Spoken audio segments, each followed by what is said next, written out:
So you see how big these gaps are? Yeah, I see that. So per code, it has to at least be 1/8 of an inch or less. But if you have gaps that are that big, I mean, I can stick my thumb in there. Right. Even that knot hole right there, Yeah. that's gonna add into it. But you see how that nail is in between those two pieces of decking? So that's why they're basically putting this decking out of code, which is the gap decking. What we would put over top of this is 7/16 OSB board. I always use my hand as like an analogy. You gotta think your gap decking looks like this.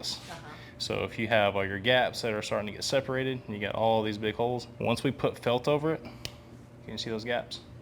No, neither can we. So once we start putting nails in, it's really a 50-50 shot if we're actually hitting the decking or not.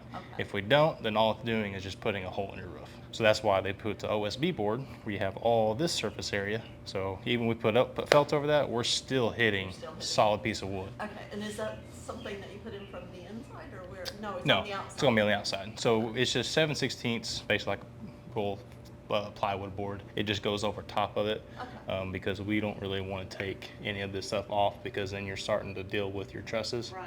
And we don't want to compromise that at all. So all we do is just lay it over top and then we felt high some water in the valleys, then we start shingling after that. And then the shingles you have right now, they are a 3-tab. What we would put in place of that, since we will be dealing with insurance, is a class 3 shingle. So technically you're getting 2 upgrades for the price of 0. Anytime we deal with insurance, we just put on class 3s.